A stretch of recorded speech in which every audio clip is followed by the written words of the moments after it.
We are going to get back to the conversation about autonomous vehicles. We do have George Kalligeros with us for a live interview. George, I think it's fitting. We're talking about the bounds of technological development here. Hopefully, our sound, our audio is working and we're cooking with gas, so to speak. Can you hear us? I can hear you. Can you hear me, Okay, Savannah? yes, I can hear you this time. Thank you so much for joining us to talk about this today. It was really quite something seeing this video that we just played on screen for our viewers about these Waymos that were stuck in these floodwaters, and then Waymo, kind of called all the vehicles back in and stopped operations. It was something I hadn't seen before in this city. Can you talk a little about what that says to you, and is this unique to Atlanta's infrastructure specifically that things like this happen? Yeah, Atlanta is one of the more difficult cities to kind of pilot and launch self-driving cars in. I think what we're seeing with the flash flooding and the reaction to having to defleet all the Waymos, these things are to be expected. I like a lot of these problems are hard to sort of engineer around and predict. You have to expect unknown unknowns. What matters is what is the response when something like that happens, and how do we make sure it doesn't happen again? So we got to look at those Waymos as kind of an experiment right now. We've had really, really strong adoption of the self-driving car service across all the cities in which they've launched so far. So these are kind of unique problems that we have to solve by, first of all, encountering them. So that's my take. I mean, and if Atlanta is particularly difficult for these types of vehicles, whether it be due to infrastructure or the way certain floods or roads flood, I should say, or our traffic that everyone here is familiar with, why test them here? I mean, is it because of those challenges? Yeah, I mean, eventually autonomy, I think over the next decade will be present across the entire of the United States and the whole world.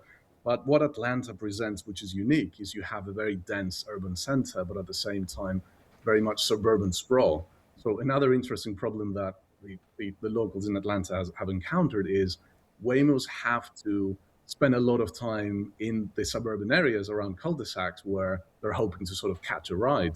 And we're now at a stage where the technology works, we have the vehicles, we've launched those cities, but the infrastructure to host them, or at least sort of hide them off the public highway, hasn't yet been developed. So we're in a very interesting era of the technology being new and nascent and people reacting to it. Yeah, talk to us about that. And I imagine that's where kind of ASEAN and what you're doing now comes into play. But what are those behind the scene challenges? I mean, we've also seen those videos of, Waymos circling people's cul-de-sacs. And I do think people have that question. Where do they go? And what are those behind the scenes challenges and happenings? Correct. I mean, we're now at an era where autonomy itself is working. You can have a robotic driver that can safely deliver ride after ride.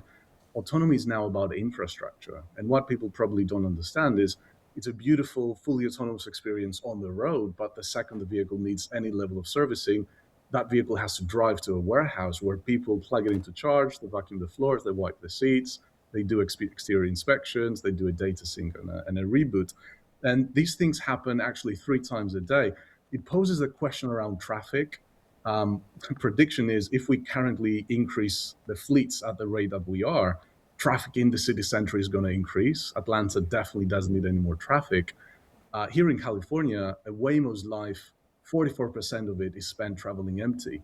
So it is, I think personally, it's okay to have a Waymo occupy the public highway when it's being in use. But the problem is a lot of the time, it's actually either driving empty or occupying the road empty. Coming back to the problem of the cul-de-sac is all of that servicing right now is happening in centralized warehouses. Eventually, we need to accept that autonomous vehicles will exist in our city, and we need to give them dedicated space where they can go and sit idle when they're waiting for a ride, and at the same time charge, get clean, and get inspected in preparation for the next ride. And this is what hasn't yet happened. And is that kind of what you guys are doing with ASEAN, is filling that gap and offering that? Correct, yeah. So what we're doing with ASEAN is we have designed a robotic pit stop station. It's effectively a micro depot that takes 1.5 parking spaces worth of space, and we can deploy across existing real estate in the center of the city. So think existing EV parking spaces, think parking lots, even in supermarkets. The idea here is to develop and deploy the shadow infrastructure that's going to enable these robotic vehicles to kind of live and service riders directly within the heart of the city center. And the reason why they kind of spend a lot of time and loiter around cul-de-sac is because people want the service on demand. So the vehicle has to exist within the center of the operating zone in order to offer that on-demand experience. And if this is such a need, such a gap, I mean, why haven't companies like Waymo or these companies running these autonomous vehicles, why haven't they done this already? Or was it just that they didn't have the foresight for the need when they first launched? It's a really good question. And things have kind of accelerated. Obviously, there's been a happy tailwind of AI. In fact, a lot of the development that we've done over the past 15 years to get those cars to behave autonomously, with the current state of technology, we could have rewritten a lot of that code base within approximately a month, just to give you an idea.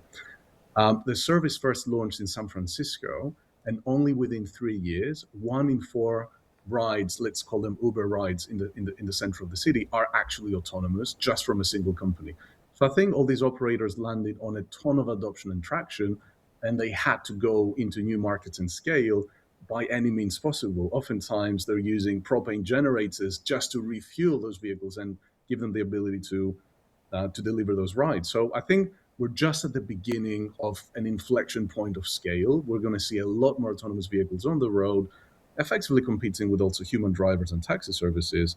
But in my view, it's inevitable because people prefer to be in Waymos and in self-driving cars. We're going to see a lot more of them on the road. So the companies that are building the infrastructure to service them are only just getting started.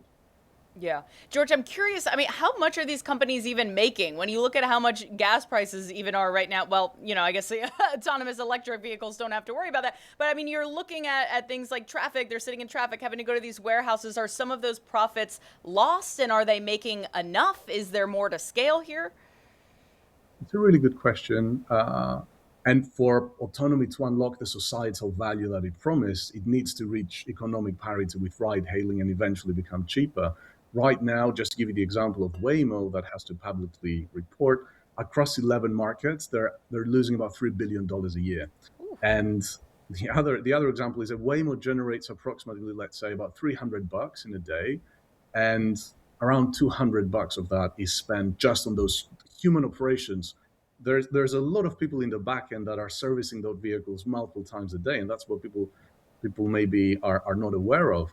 The biggest bottleneck in autonomy right now is infrastructure, and in fact, developing specific infrastructure that is autonomous infrastructure for the autonomous vehicles to allow them to operate economically. George, I think a lot of people are hesitant about making lots of space in our cities for industry, for technology. I think there's a natural hesitation where we're giving up very valuable tracts of land. Is this something, these stations, that might solve that? I guess the simple question is, where do they go? Where would they go? It's a really good question. Look, for me, as long as they're occupied and delivering a ride, it's okay to take up space on the public highway. That's fine. We should not be taking up space on the public highway with the vehicles driving empty, and especially when we can do something about it. I think there is a lot of competition for who takes up real estate in our city. If citizens are using, let's say, self-driving cars, ride hailing, instead of having their own electric vehicle, plugging it into charge, then arguably some of those slots reserved for electric vehicle charging in the city center could be occupied by autonomous vehicles.